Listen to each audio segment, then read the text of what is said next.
Assalamualaikum warahmatullahi wabarakatuh. Di pertemuan minggu ini, Bu Novi akan membahas tentang sistem ekskresi pada manusia.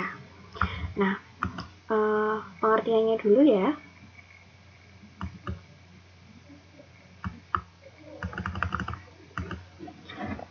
Sistem ekskresi pada manusia ini, pengertiannya adalah tubuh kita itu dia perlu membuang sampah agar tetap sehat.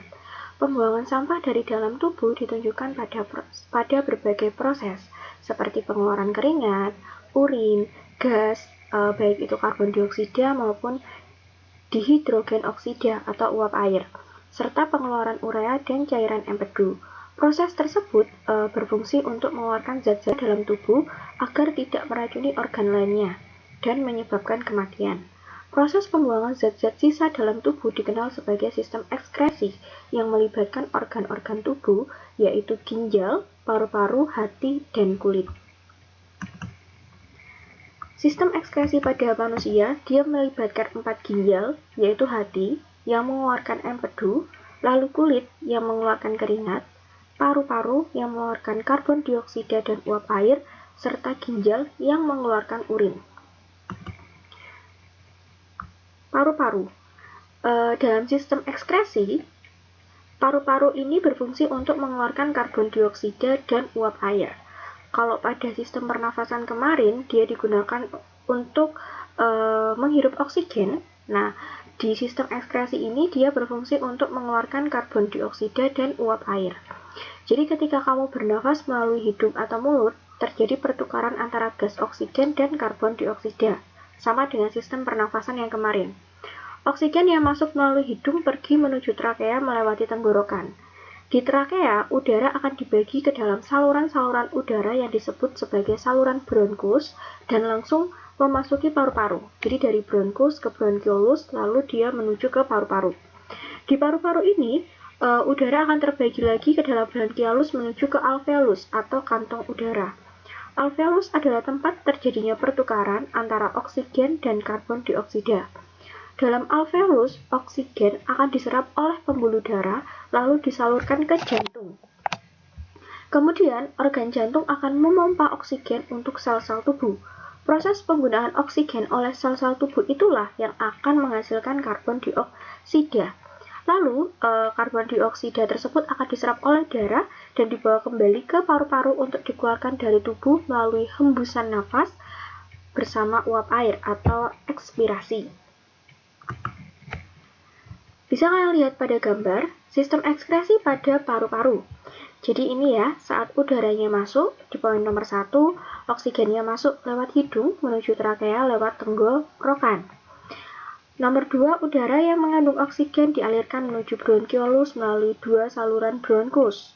Karena paru-parunya ada 2, di sebelah kanan dan di sebelah kiri. Lalu yang ketiga, udara yang mengandung oksigen dialirkan menuju alveolus melalui bronkiolus. Di nomor 4, terjadi pertukaran antara oksigen dengan karbon dioksida. Lalu yang kelima, karbon dioksida dibawa kembali ke paru-paru untuk dikeluarkan dari tubuh melalui proses ekspirasi. Selanjutnya ada organ hati. Sebagai organ yang berperan dalam sistem ekskresi, hati berfungsi untuk merombak sel-sel darah merah yang sudah tua atau rusak. Rekombinasi namanya. Di dalam hati, hemoglobin atau Hb pada sel darah merah yang sudah rusak akan diuraikan menjadi globulin, zat besi, dan senyawa hemin. Nah, hemoglobin itu sendiri merupakan protein yang mengandung zat besi pada sel darah merah. Zat besi ini akan disimpan di dalam hati atau dialirkan menuju sumsum tulang belakang, sedangkan globulin digunakan untuk membentuk sel darah merah baru dan metabolisme protein. Sementara itu, senyawa hemin akan diubah menjadi zat warna pada empedu yaitu bilirubin atau biliverdin. Selain itu, hati juga berfungsi untuk menghasilkan empedu secara terus-menerus. Empedu merupakan cairan berwarna kehijauan dan rasanya pahit. Empedu ini berperan untuk mengeluarkan racun dalam tubuh serta melindungi tubuh dari bakteri. Zat-zat yang tidak baik bagi tubuh akan diserap oleh hati dan dikeluarkan dari tubuh melalui empedu. zat yang dikeluarkan bersama dengan urin atau feses. Jadi pada proses sistem ekskresi pada hati, ini ada sel darah merah yang tua atau rusak. Setelah itu dia dirombak oleh sel-sel histiosit sehingga menghasilkan hemin, zat besi, dan globin. Semua proses ini terjadi di dalam hati. Nah, setelah itu, hati tadi kan dia menghasilkan bilirubin dan biliverdin. Warna kuning, kecoklatan pada feses dan urin disebabkan oleh adanya zat warna, yaitu sterkobilin. Kalau pada feses, si bilirubin dan biliverdin tadi menjadi sterkobilin. Kalau pada urin, dia menjadi urobilin, memberi warna kuning atau kecoklatan pada urin dan juga pada feses. Setelah itu pada kulit. Fungsi kulit sebagai organ sistem ekskresi adalah untuk mengeluarkan kotoran, racun, dan senyawa mineral berlebih melalui keringat, agar kita terhindar dari zat-zat yang dapat meracuni tubuh. Keringat biasanya keluar ketika kita melakukan aktivitas seperti berolahraga atau berjemur di bawah sinar matahari yang bisa kalian lihat pada gambar di sebelahnya. Nah, untuk kulit sendiri dia memiliki beberapa lapisan. Yang pertama adalah lapisan epidermis atau kulit ari. Epidermis merupakan lapisan kulit paling luar yang tersusun dari sel-sel epitel yang mengalami keratinisasi atau pendewasaan atau penuaan. Lapisan ini memiliki beberapa lapisan kulit, antara lain stratum corneum yang merupakan lapisan kulit mati dan selalu mengelupas, serta lapisan stratum granulosum yang mengandung pigmen melanin. Di bawah stratum granulosum terdapat lapisan stratum germinativum yang terus membentuk sel-sel baru atau melakukan regenerasi ke arah luar, menggantikan sel kulit yang terkelupas. Lapisan epidermis tidak memiliki pembuluh darah maupun serabut saraf. Ini adalah lapisan struktur kulit pada manusia. Jadi epidermis ini yang paling atas ya, lalu di bawahnya ada dermis, dan yang di bawah sendiri ada hipodermis. Di bagian hipodermis inilah baru ada yang namanya syaraf dan juga ada pembuluh vena. Setelah lapisan epidermis, ada yang namanya lapisan dermis atau kulit jangat. Nah, lapisan dermis terdapat di bawah lapisan epidermis. Pada lapisan ini terdapat otot penggerak rambut, pembuluh darah, saraf, kelenjar minyak atau glandula sebasea, dan kelenjar keringat, glandula sudorifera. Kelenjar keringat memiliki pangkal yang menggulung dan berhubungan dengan kapiler darah dan serabut saraf.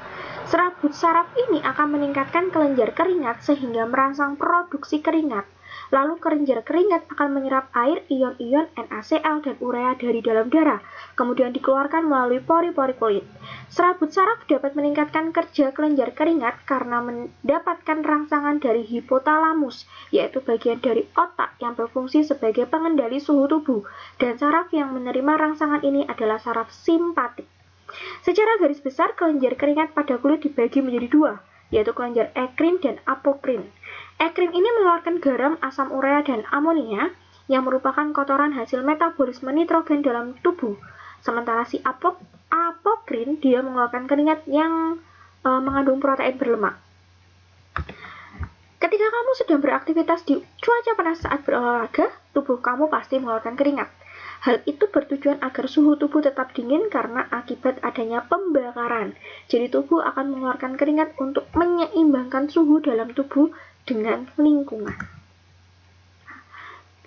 Bisa dilihat pada gambar di samping, terdapat lapisan hipodermis yang berada di bawah lapisan dermis.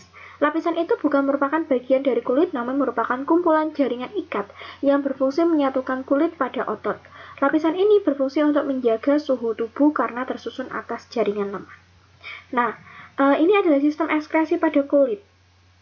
Ya, jadi hipotalamus itu letaknya di otak, lalu ada saraf simpatik. Nah, karena adanya siklus inilah, maka akhirnya kelenjar keringat memproduksi keringat agar menurunkan suhu tubuh atau mengatur suhu tubuh sehingga sama dengan lingkungan. Lalu yang terakhir adalah ginjal. Di ginjal ini dia terjadi sistem urinaria atau saluran kemih yang terdiri dari ginjal, kandung kemih, ureter, dan juga uretra, yaitu saluran kencing. Setiap bagian dalam sistem urinaria memiliki fungsi dan peranannya masing-masing melalui saluran kemih. Urin yang membawa limbah dan racun akan dikeluarkan dari dalam tubuh. Posisinya, jadi si ginjal ini dia letaknya ada di sebelah kiri tulang pinggang dan di sebelah kanan tulang pinggang, di dalam rongga perut. Nah, kalian bisa lihat di gambar ini, bentuknya seperti biji kacang merah, itu yang di gambar A. Lalu setelah itu diperbesar menjadi gambar B. Ginjal di sebelah kiri letaknya lebih tinggi daripada di sebelah kanan, dan keduanya berwarna merah karena banyak darah yang masuk ke dalamnya. Setelah itu, ginjal terdiri dari 3 lapisan. Bagian luar disebut cortex renalis, lalu ada medulla renalis, setelah itu ada pelvis, yang berfungsi sebagai penampung urin sementara sebelum dikeluarkan melalui ureter. Saat itu, ginjal tersusun atas lebih dari 1 juta alat penyaring yang disebut dengan nefron. Nefron itu adalah penyusun utama ginjal, yang dia berperan dalam proses penyaringan darah. Bentuknya badan Malpighi yang dilanjutkan oleh saluran-saluran tubulus. Tiap badan Malpighi itu mengandung gulungan kapiler darah yaitu glomerulus yang berada dalam kapsula Bowman. Disinilah proses penyaringan darah dimulai. Agar kamu tidak bingung, kamu bisa melihat gambar yang ada di atas tadi. Gambar ini maksudnya ya. Nah, saluran-saluran itu dia terdiri atas yang pertama ada tubulus proximal, lalu ada lengkung Henle dan tubulus distal serta tubulus collectivus. Baru setelah itu kita masuk ke sistem urin. Jadi sistem urin ini terbagi menjadi 3 tahap: filtrasi, reabsorpsi, dan augmentasi. Filtrasi ini dia terjadi di glomerulus. Filtrasi berarti penyaringan. Nah, ini adalah proses filtrasinya. Setelah itu ada reabsorpsi yang menghasilkan urin primer. Urin primer dari filtrasi tadi direabsorpsi, lalu diserap kembali zat-zat yang masih dibutuhkan oleh tubuh, sehingga menghasilkan urin sekunder. Ini terjadi di tubulus contortus proximal. Dan yang terakhir adalah augmentasi, yaitu pengeluaran zat yang tidak diperlukan oleh tubuh dalam urin sekunder sehingga membentuk urin yang sesungguhnya. Setelah itu nanti akan dikeluarkan melalui tubuh dari uretra. Selanjutnya adalah gangguan-gangguan penyakit pada ginjal. Ada poliura, oliguria, albuminuria, diabetes insipidus, diabetes mellitus, gagal ginjal, hematuria, kencing batu, nefritis, dan nefrolithiasis. Supaya tidak terjadi gangguan pada ginjal atau pada sistem ekskresi lainnya, maka kita harus melakukan beberapa upaya untuk menjaga kesehatan sistem ekskresi pada manusia. Yang pertama, kita harus banyak mengkonsumsi air putih. Kita semua tahu bahwa air putih ini dia mengandung banyak manfaat yang dibutuhkan oleh tubuh, baik untuk sistem ekskresi, sistem peredaran darah, maupun sistem pernafasan. Karena